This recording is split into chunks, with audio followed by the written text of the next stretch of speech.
Good afternoon. How's everybody?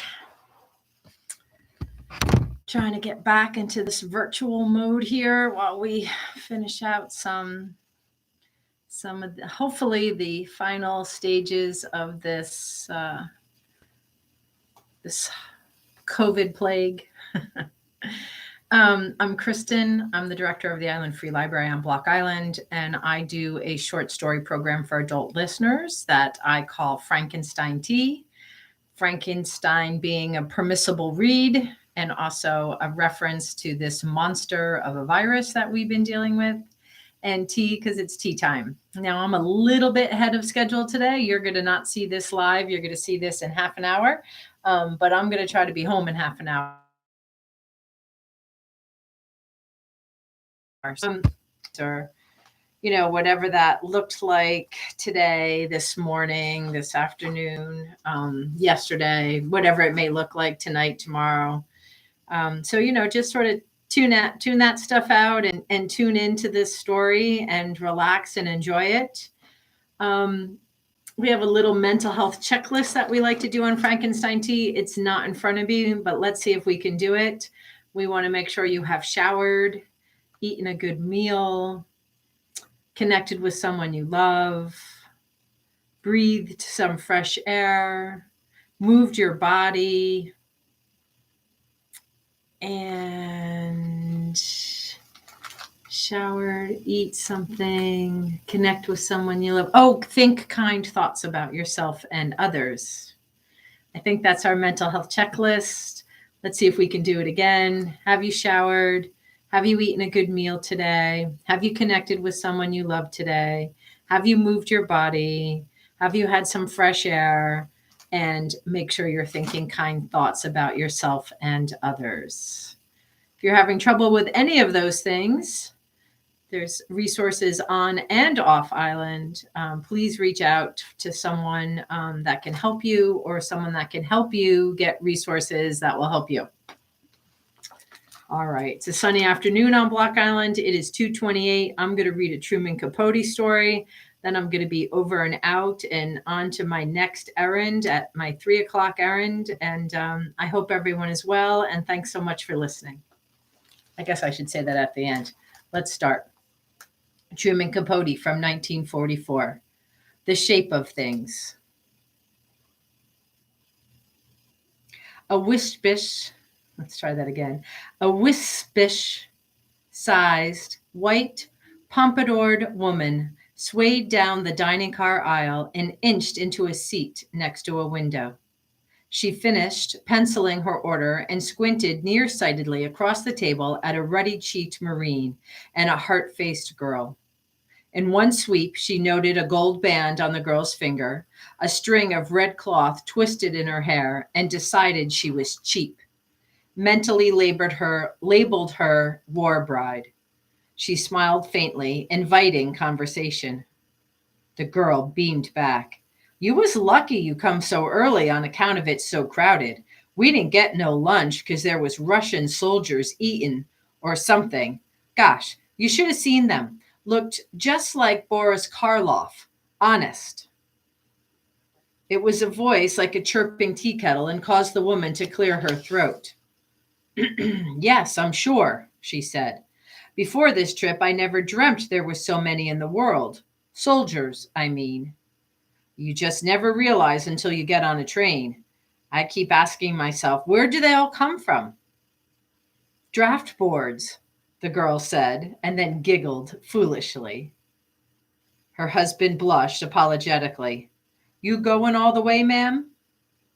Presumably, but this train's as slow as molasses, the girl exclaimed and followed breathlessly with, gee, I'm so excited, you can't imagine. All day I've just been glued to the scenery. Where I come from in Arkansas, it's kind of flat. So I get an extra thrill right from my toes when I see these mountains.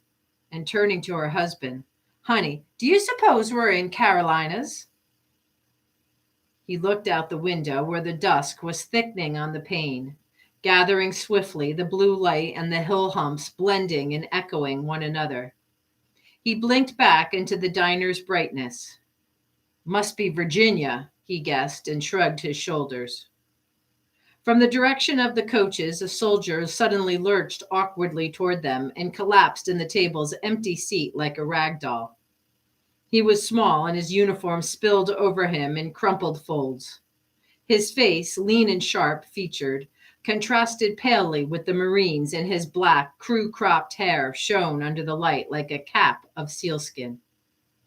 With tired eyes, foggily studying the three as though they were a screen flung between them, he picked nervously at two chevrons sewn on his sleeve.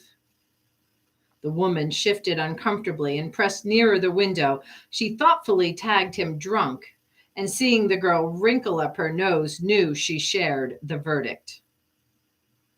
While the white aproned man unloaded his tray, the corporal said, "What I want is coffee, a big pot of it, and a double jigger of cream."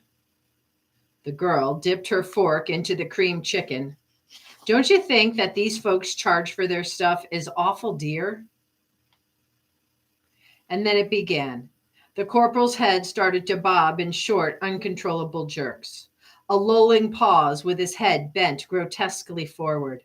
A muscle convulsion, snapping his neck sideways. His mouth stretched nastily, and the neck veins tautened. "Oh my God," the girl cried, and the woman dropped her butter knife and automatically shaded a sensitive hand over her eyes. The Marine stared vacantly for a moment, then quickly recovering, he pulled out a pack of cigarettes. "Here, fella," he said, "you better have one." "Please, thanks, very kind," the soldier muttered, and then beat a white-knuckle fist against the table. Silverware trembled, water wasted over the glass tops. A stillness paused in the air, and a distant burst of laughter sliced evenly through the car. Then the girl, aware of attention, smoothed a lock of hair behind her ear. The woman looked up and bit her lip when she saw the corporal trying to light his cigarette. "Here, let me," she volunteered. Her hand shook so badly that the first match went out. When the second attempt connected, she managed a trite smile. After a while, he quieted.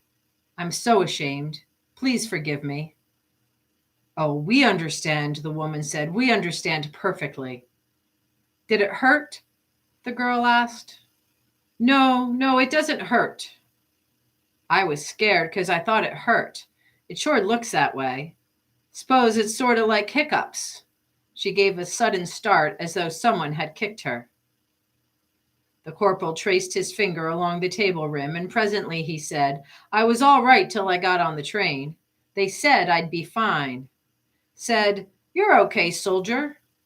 But it's the excitement, the knowing you're in the States and free, and the goddamned waiting's over." He brushed at his eye. "I'm sorry," he said. The waiter set the coffee down, and the woman tried to help him. With a little angry push, he shoved her hand away. "Now, please don't. I know how." Embarrassingly confused, she turned to the window and met her face mirrored there. The face was calm, and it surprised her because she felt a dizzy unreality, as if she were swinging between two dream points. Channeling her thoughts elsewhere, she followed the solemn trip of the Marine's fork from plate to mouth. The girl was eating now very voraciously, but her own food was growing cold. Then it began again, not violently as before, and the rawish glare of an oncoming train searchlight distorted reflection blurred, and the woman sighed. He was swearing softly, and it sounded more as though he were praying. Then he frantically clutched the sides of his head in a strong hand vise. "Listen, fella, you better get a doctor," the Marine suggested. The woman reached out and rested her hand on his upraised arm. "Is there anything I can do?" she said. "What they used to do to stop it was look in my eyes. As long as I'm looking in somebody's eyes, it'll quit." She leaned her face close to his. "There," he said, quieting instantly. "There now. You're a sweetheart." "Where was it?" she said. He frowned and said, "There was lots of places. It's my nerves. They're all torn up." "And where are you going now?" "Virginia." "And that's home, isn't it?" "Yeah, that's where home is." The woman felt an ache in her fingers and loosened her suddenly intense grip on his arm. "That's where home is, and you must remember that the other is unimportant." "You know something?" he whispered. "I love you. I love you because you're very silly and very innocent, and because you'll never know anything but what you see in pictures. I love you because we're in Virginia and I'm almost home." Abruptly, the woman looked away, an offended tenseness embroidered on the silence. "So you think that's all?" he said. He leaned on the table and pawed his face sleepily. "There's that, but then there's dignity. When it happens with people I've known, what then? Do you think I want to sit down at a table with them and someone like you and make them sick? Do you think I want to scare a kid like this one over here and put ideas in her head about her own guy? I've been waiting for months and they tell me I'm well, but the first time—" He stopped and his eyebrows concentrated. The woman slipped 2 bills on top of her check and pushed her chair back. "Would you let me through now, please?" she said. The corporal heaved up and stood there looking down at the woman's untouched plate. "Go on and eat, damn you," he said. "You've got to eat." And then, without looking back, he disappeared in the direction of the coaches. The woman paid for the coffee.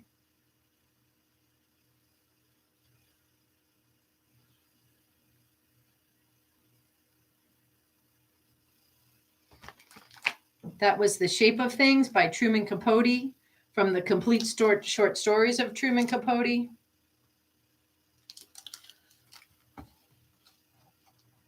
I had read the first short story here, The Walls Are Cold, from 1943. That was a great one. That was like 2 soldiers ended up at the party in New York City in Midtown.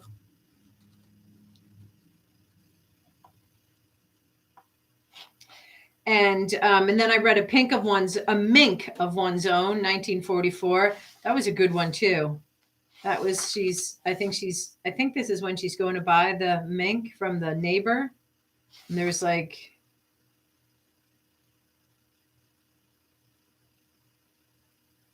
oh, maybe I haven't read this one. I might have read a different mink coat story. I might have to review that one to see if I read it. Today I just read The Shape of Things, and then over the holidays I read the A Christmas Memory, and that is so good. I read that a few times. Read it to myself. Read it to my family. I was tempted to read that today. Maybe we'll get to that one, or maybe we'll just do it next holiday season.